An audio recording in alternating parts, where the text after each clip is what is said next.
Welcome to VMSports Cast, where we're going to recap the action from Week 2, highlighted by the Battle of the Arroyo, the 78th edition. San Benito came into Harlingen and pretty much, had their way with the Cardinals this time around, just pretty much like last year. 29-0 was the final last year. 15-4 this year. One of those wacky Battle of the Arroyo scores that we seem to get year in and year out.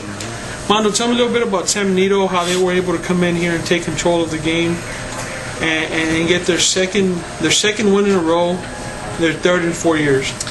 Defense. They buckled down on defense. They shut down the Harlingen running game.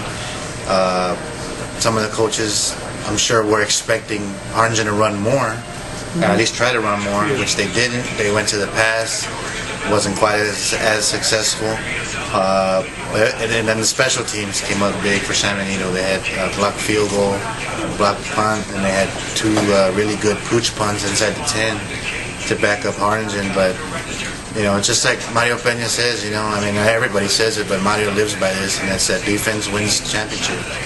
And he's done it all his career. He did it with La Jolla, and now he's doing it with San Benito, just shutting the other team down, getting enough offense to win. And that's what they did. You got to tip your hat to George Espinosa and the rest of the defensive staff. They did a great job.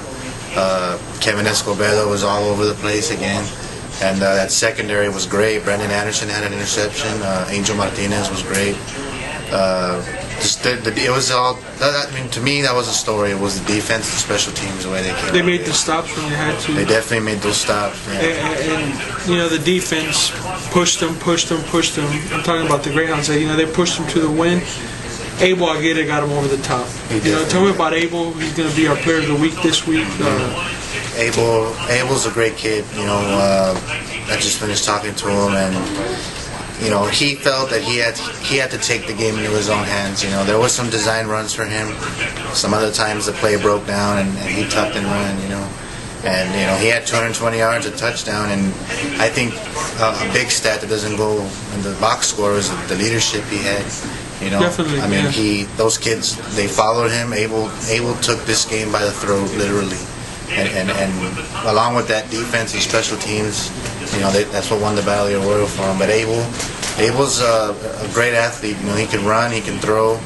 He's a smart quarterback, and aside from a couple of high snaps that they had, it was pretty flawless for him. Coach Bear is always the type of guy that emphasizes team.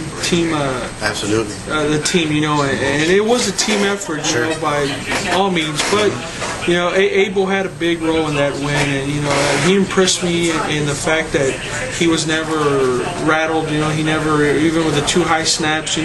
Hey, we were both there, and we looked at each other like, it was almost what they had done in the previous two games, where they got started off to a slow start on offense. But, I think a lot has to do with Abel and his leadership, and he was able to maybe calm down the troops, per se. And then he took control of the offense and led them to the win. I think another big thing was that you probably saw San Benito Greyhounds grow as a football team Friday night. They had a bad game against Cal Allen. They had to come back from way back against Edinburgh. And this is a game where I think they really came together and they played 4 solid quarters. Did they score as much as they wanted to? Probably not. But they were down 2-0 early. They could have packed it in, and they had another fumble that Harlingen was ready to punch it in again. And then they stood their ground. They buckled down, like I said, and they drove that play 95 yards the other way to get that go-ahead score. They could have packed it in, they did it, and I think they really grew as a football team Friday night. And considering the 2 games they had prior to this one, to be able to, like you say, grow as a team, play complete 4 quarters, with the week off going into district, that's about as big as a win as you can get. Absolutely, yeah. To be able to string together 2 good wins, they're feeling pretty good right now, and rightfully so, and people are kind of starting to say, well, maybe San Benito's got that inside track for the district title. I think it's a little too early for that. I think Westlacoo's going to have a lot to say about that, even though they lost to Donna, which we'll get into in a second. But, if they can continue to play like they did against Harlingen, they're going to be pretty hard to beat. And Coach Band told us, we played the first 6 quarters of the season. That is probably about as bad as anybody could play them. They had 2 strong quarters to finish against Edinburgh, and then 4 against Harlingen. So it's like, you start off with 6 not so great quarters, but the last 6, that's about as good as San Benito could play, and about as much as Mario Peña could ask for from his team. Now they got 2 weeks to prepare for Brownsville Rivera, so that's this is when I talked to Coach Peña today. He said, what, this is where they count now. Yeah. We're not taking anybody lightly. There was a few upsets over the past couple of weeks, and they're working hard over there, and if they can play the ball, if they play against Harlingen, they're definitely going to be a threat in 32-5.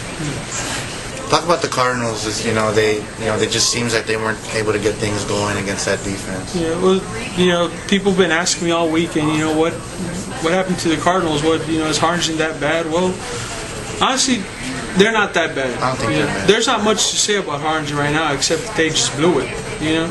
Last year they got beat 29-0 because they were young and they weren't good. They were a bad team last year. They were a young, inexperienced team, and everyone expected them to get beat 29-0. This year they got beat again 15-4, and it was probably worse than even last year's loss, because this year Harlingen had the weapons. They had on offense. They had the potential to win this game, and they just blew it. There's no other way around it. They just blew it. They had a 75-yard punt return for a touchdown by Mike Aguilar, called back because of block in the back that was kind of out of the ways. Still a block in the back. It was obvious. We both saw it. That brought it back. They didn't do anything with that drive. On San Benito's second high snap of the game, they recovered the ball on the San Benito 3-yard line, ready to punch it in. At the time, it would have given them a lead. And quarterback John Murphy fumbled the snap. San Benito picks it up on the 5, and Abel drives them 95 yards to their first touchdown of the game. In the third period, Ryan Coit overthrew a wide open Michael Aguilar again in the end zone. That would have turned things around. They had to settle for a field goal, which got blocked. So nothing went right for Harlingen. Everything went wrong on offense. Their defense did their job. Their defense held San Benito as long as they could. They kept Harlingen in the game. They just did offensively. Harlingen could never muster anything to get going on offense. Combined with San Benito's aggressive defense. The defense, it's like spelled disaster. You had a Harlingen offense that was trying to run the ball and they couldn't, and their special teams let them down for Harlingen. Special teams is the thing that they've kind of taken pride of in the past, and it's been one of the key elements in Harlingen's success in recent years. And I think Coach Band told you that it's usually the small things on special teams that bounce Harlingen's way in battles of the past. This time, they had the blocked punt, like you said. They had the blocked field goal and a couple of pooch punts that Abel had that pinned Harlingen back. So, it's all these little things combined. With Harlingen's ineffectiveness on offense. Like I said, they could have been going up against. San Benito's defense was in large part the culprit to Harlingen's ineffectiveness on offense, but the way they were moving the ball, or the way they weren't moving the ball, the way neither quarterback could get anything going, the way their running game couldn't get going. They didn't use Ted Snavely as much as we maybe thought they were going to use him, but they had a game plan to go and throw the ball, because they knew they could move the ball through the air more effectively against San Benito than through the run. But either way, it didn't matter who was back there. It just wasn't their night. They weren't going to win. It wasn't meant for them to win that game. That offense just, it was as bad as it had been any time last year. And maybe even worse. Last year there was the excuse of inexperience and youth. With Murphy, and some of these guys had never played. These guys had a whole year under their belts. They should have. It was just, it wasn't very nice to watch. To watch an experienced offense like that, especially after the first 2 games where, it looked like, the type of offense that everybody had expected from Harlingen this year, to put up that type of effort against San Benito was just downright disgusting. Now, people are already talking about next year's battle, which will be their first one at Bobby Morrow Stadium. The first one at Bobby Morrow, yeah. So that's going to be exciting as well. So we're looking, the days are getting counted down for that. Yeah, 363 or 362 to go, whatever there is.